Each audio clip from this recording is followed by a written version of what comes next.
하나님은 저와 여러분의 아버지가 되시죠. 그렇기 때문에 우리의 기도에 응답해 주기를 원하십니다. 우리가 기도하는 것보다 더 하나님은 우리의 삶에 응답해 주기를 원하십니다. 그러나 우리의 마음이 준비되어 있어야만 하나님은 응답해 주실 수가 있습니다. 우리 마음의 준비가 뭡니까? 그것이 바로 악한 생각을 품지 않는 것이라는 것이죠. 여러분, 마음에 악한 생각을 품지 않게 된 사람이 어떤 사람입니까? 바로 그 사람은 예수님이 마음의 왕이 된 사람입니다. 예수님을 내 마음에 모시고 사는 것은 빛 가운데 사는 것입니다. 그래서 저와 여러분이 예수님을 진짜로 믿으면 반드시 결단해야 하는 것이 우리가 마음을 열고 살기로 결단하는 것입니다. 우리가 마음을 감추고 산다는 건 아직도 우리의 마음 가운데 죄가 있다는 것과 일맥상통합니다. 제가 어제 저녁에 아이들과 가정 예배를 드리면서 아이들에게도 물어봤어요. 얘들아, 너희들이 집에 혹시 손님이 왔을 때 너희 방을 공개하고 싶지 않은 이유가 뭐냐라고 물어봤어요. 그러니까 아이들이 한결같이 대답하는 게 뭐냐면 방이 너무 더럽다는 거예요.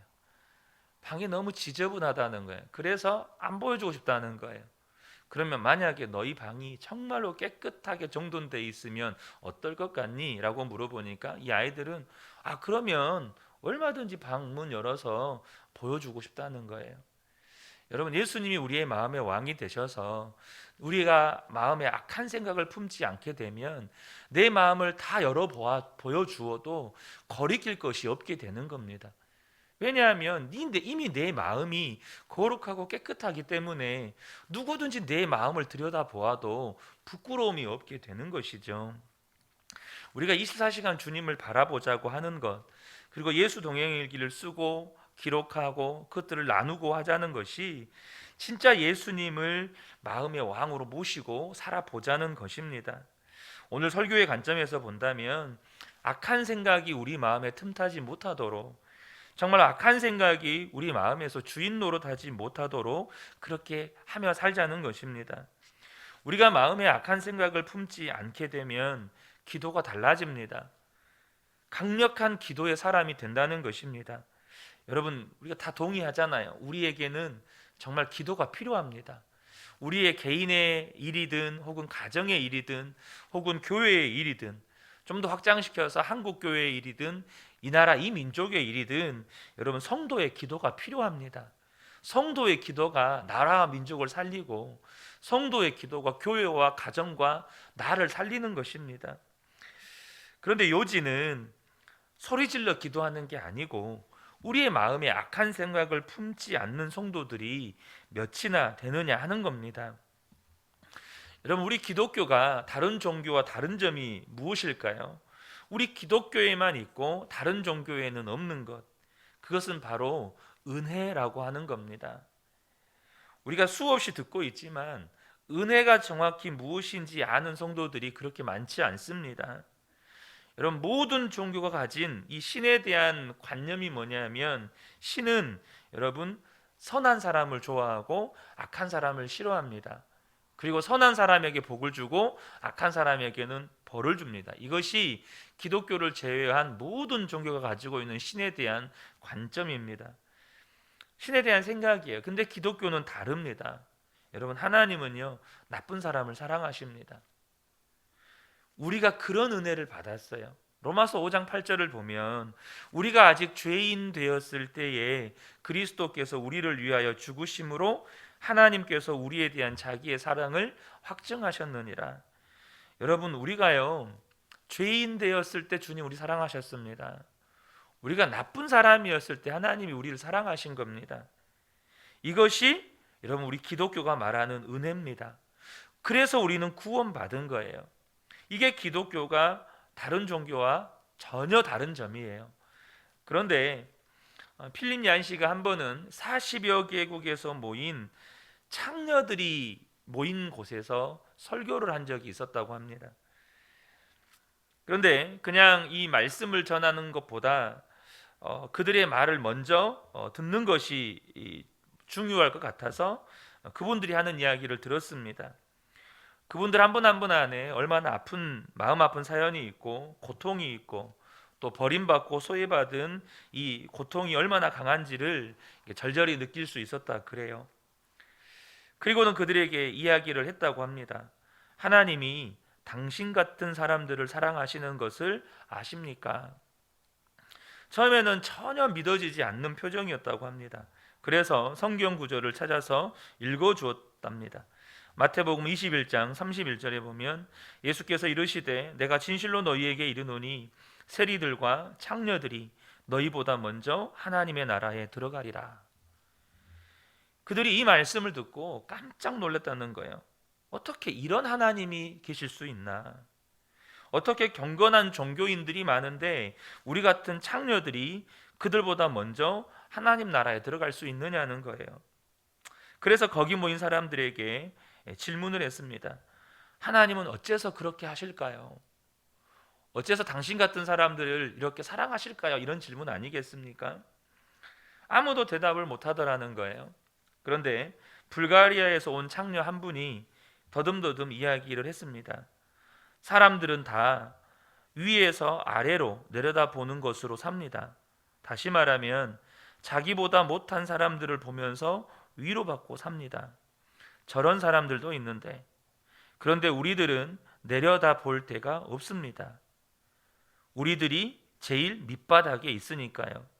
가족도 친척도 친구들도 다 나를 창피해합니다. 사람이 가장 밑바닥에 떨어졌을 때 진정으로 은혜를 갈망하게 되지 않겠습니까? 저는 이것이 은혜에 대한 정말 놀라운 통찰이라고 생각을 합니다.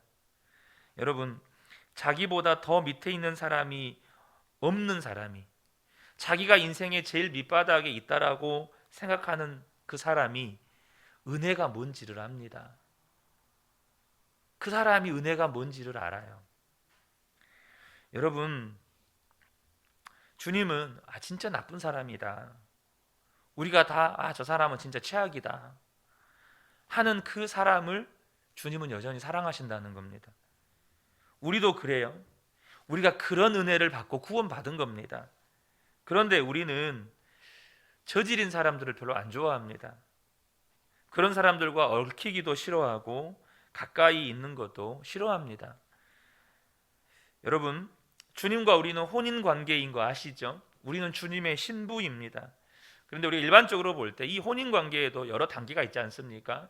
결혼 전에 정말 뜨거운 사랑이 불타올랐을 때의 어떤 그런 단계, 또 그런 막 결혼한 어떤 신혼의 단계, 그리고 5년차, 10년차, 뭐 30년차, 40년차, 그리고 뭐 권태기, 뭐 이런 단계들이 있다고 하지 않습니까? 여러분, 사람의 이 혼인 관계가 서로의 어떤 친밀도가 달라요.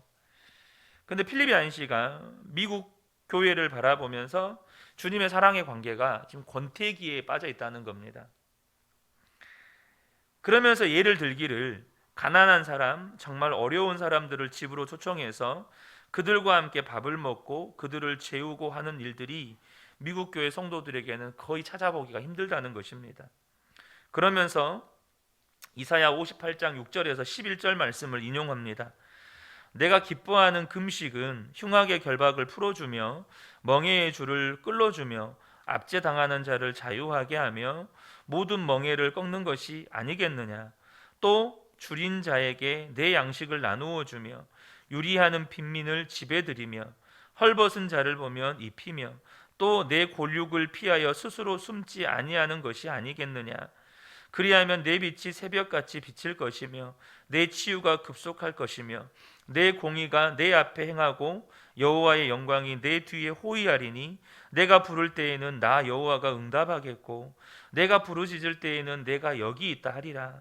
만일 내가 너희 중에 멍에와 손가락질과 허망한 말을 제하여 버리고 줄인 자에게 내 심정이 동하며 괴로워하는 자의 심정을 만족해 하면 내 빛이 흑암 중에서 떠올라 내 어둠이 낮과 같이 될 것이며 여호와가 너를 항상 인도하며 메마른 곳에서도 내 영혼을 만족하게 하며 내 뼈를 견고하게 하리니 너는 물된 동산 같겠고 물이 끊어지지 아니하는 샘 같을 것이라. 아멘. 여러분, 이 말씀이 여러분 어느 대목에서 이렇게 확 마음에 들어오시나요? 우리는요, 사실 보통 이 말씀 보면 11절 말씀 혹은 8절 말씀, 8절이 뭡니까? 그리하면 내 빛이 새벽빛 같이 비칠 것이며 내 치유가 급속할 것이며 내 공의가 내 앞에서 행하고 여호와의 영광이 내 뒤에 호위하리니 내가 부를 때에 나 여호와가 응답하겠고 내가 부르실 때에 내가 여기 있다 하리라. 또 11절에 여호와가 너를 항상 인도하여 메마른 곳에서도 내 영혼을 만족하게 하며 내 뼈를 견고하게 하리니 너는 물된 동산 같겠고 물이 끊어지지 아니하는 샘 같을 것이라. 우리는 이 말씀에 우리의 마음이 확 쏠립니다. 그런데 여러분, 이 말씀이 조건절인 거 아십니까? 그 앞에 조건이 충족될 때 하나님께서 그렇게 응답하시고 그렇게 역사하시겠다는 조건절이에요. 근데 그 앞에가 어떤 조건들이 붙어 있습니까? 제가 7절 말씀만 읽겠습니다. 또 줄인 자에게 내 양식을 나누어 주며 유리하는 빈민을 집에 들이며 헐벗은 자를 보면 입히며 또 내 고륙을 피하여 스스로 숨지 아니하는 것이 아니겠느냐. 그리하면 내 빛이 새벽같이 비칠 것이며. 유리방황하는 빈민을 집에 들이고 그들을 먹이고 그들을 입힐 때, 여러분 어떻습니까? 지금 미국 교회가 그렇게 하지 않는다는 겁니다. 아주 돌보지 않는다는 건 아니랍니다. 돈을 주어서 전문가를 고용하고 또 전임 사역자를 세워서 이렇게 가난한 사람, 또 인생 밑바닥인 사람들을 돕는 일을 한다고 해요. 하지만 성도 개인이 정말 그런 사람들을 돌보고 섬기는 일을 극히 꺼린다고 합니다. 그러면서 한국 교회는 어떠냐고 이 필립 씨가 물어봤다 그래요, 세미나에서. 그러면서 하시는 말씀이 한국 교회도 신혼 때는 지났다고 들었습니다. 여러분 어떻습니까? 한국 교회 혹은 나는 주님과의 이 사랑의 관계가 어떤 관계입니까?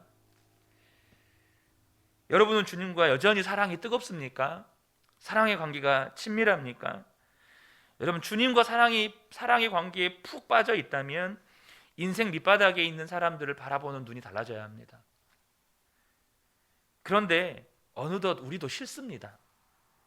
수준이 맞는 사람들과만 살고 싶어 해요. 무슨 말이죠? 벌써 우리의 마음 안에 은혜가 사라지고 있다는 뜻입니다. 우리 마음 안에 은혜의 이 정도가 희미해지고 있다는 뜻이에요.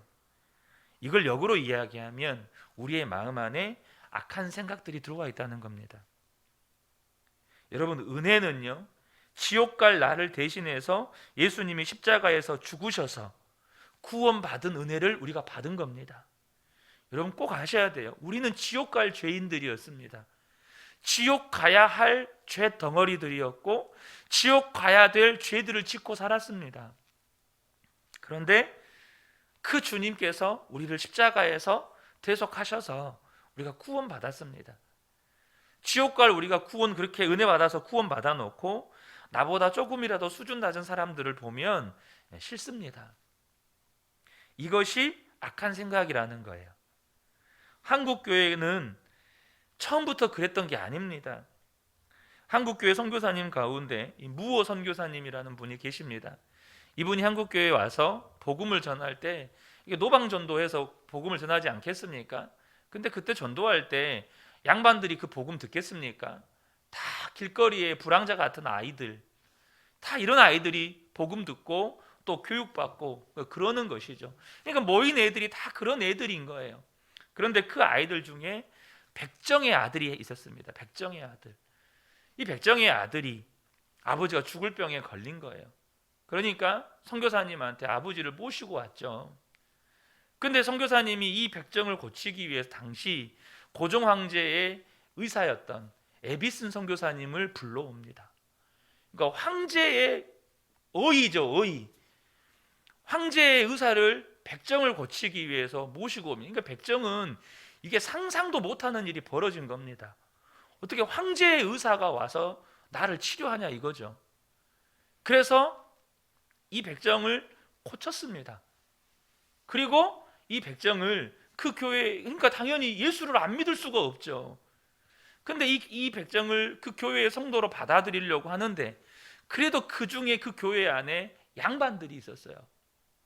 그러니까 양반들이 다 반대하는 거예요. 어떻게 백정을 교회 안에 받아들이느냐, 다 반대를 한 거예요. 그래서 선교사님은 예수님은 계급의 차별이 없습니다. 신분의 차별이 없습니다. 다 받아들인 거예요. 그러니까 이 양반들이 다 나가버렸습니다. 그런데 놀랍게도 그 당시에 신분이 정말로 낮고 천한 사람들에게 복음이 완전히 열려버린 겁니다. 수많은 이런 백정들을 비롯한 이 낮은 신분의 사람들이 교회로 몰려들기 시작한 거예요. 그리고 3년 뒤에 다시 그 양반들도 교회로 돌아옵니다. 그리고 그 교회는 백정들의 교회라고 소문이 나요. 그 교회가 권당골 교회라는 교회인데요, 이 그 병에 고침받은 이 백정이 나중에 그 교회의 장로로 세워집니다. 그리고 더 놀라운 건 3년 뒤에 왕손의 후예인 한 사람이 또 그 교회의 장로로 세워져요. 그 교회는 왕손보다 백정이 먼저 장로가 된 교회예요. 그 교회가 지금 서울에 있는 승동교회입니다.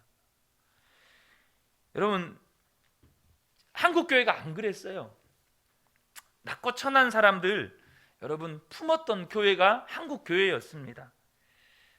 근데 우리에게 별로 기도의 능력도 없고 기도의 간증이 없습니다. 왜 그럴까요?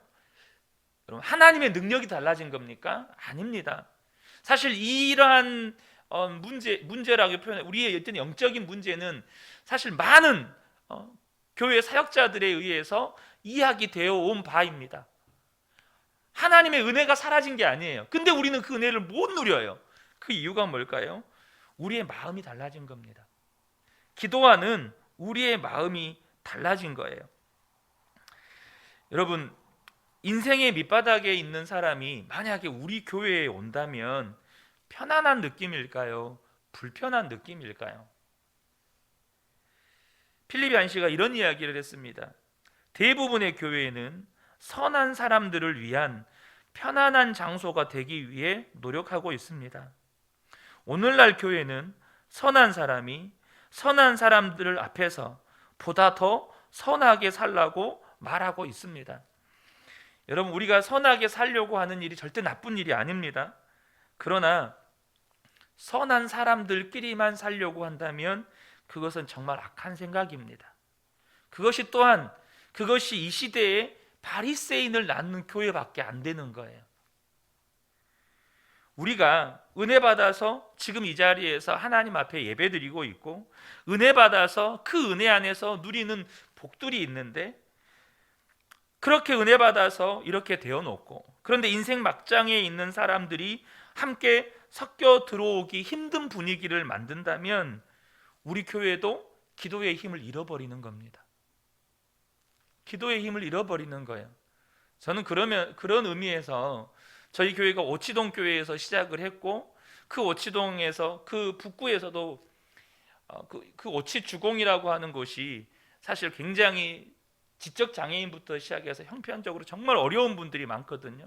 초창기 저희 교회에 오신 분들, 지금도 그런 분들 계시지만 어려운 형편에 있는 분들이 저희 교회에 오셨던 것들이 너무너무 감사합니다. 지금도 기억에 남는 청년 중에 한 사람이 있는데, 이 친구도 2급 지적 장애예요. 한 번은 집을 방문했어요.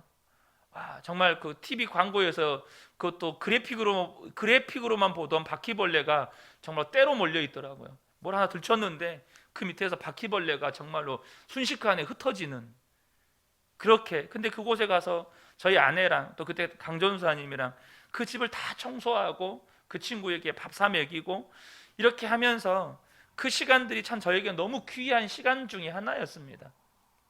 물론 제가 이곳에 오면서 그 친구와 관계가 이제는 끊어지게 됐지만, 사랑하는 성도 여러분, 우리가 수준을 나누고 인생 밑바닥에 있는 사람들을 나보다 수준 낮은 사람으로 보고, 나는 저 사람과 달라, 나는 저 사람과 상종 못해, 이미 그것부터가 우리는 악한 생각을 품고, 또 교회가 그런 분위기가 된다면 악한 생각을 품고 있는 교회가 되어버린다는 것입니다. 그러고 기도를 하면 여러분, 주님께서 그 기도에 과연 응답을 하실까요? 사랑하는 성도 여러분, 은혜를 받아놓고 은혜가 없는 교회, 은혜를 받아놓고 은혜가 없는 성도에게 하나님이 어떻게 응답을 해주실 수 있겠느냐는 겁니다. 사랑하는 성도 여러분, 우리가 다시 한번 우리의 마음, 또 우리 그 은혜 교회를 되돌아보기를 원합니다. 정말로 내 마음 안에는 정말 은혜가 있는가? 정말 죄인까지도 사랑하셨던 그 은혜 때문에 내가 이 자리에 있는데 여전히 나는 그 은혜가 내 안에 있는가? 그리고 내가 정말 주님 앞에 지금 기도하고 있는데 나는 악한 생각을 품지 않고 정말로 예수님이 왕 되신 그 마음으로 기도하고 있는가? 우리 교회는 정말로 예수님이 왕 되신 교회인가? 여러분, 기도의 역사는 거기에서 결판나는 겁니다. 우리 그은혜 교회 또 함께 예배한 우리 모든 성도님들이 정말로 예수님이 진정한 마음의 왕이 되셔서 오늘 우리가 좀 전에 읽었던 이사야 58장의 말씀처럼 정말로 하나님께서 우리의 기도하는 순간부터 내가 여기 있다, 내가 주님이라고 부르는 그 순간부터 주님이 이미 내가 여기 있다, 그렇게 응답해 주시는 놀라운 기도 응답의 역사들을 경험해 가시는 저와 여러분 되시기를 주님의 이름으로 축복합니다. 아멘.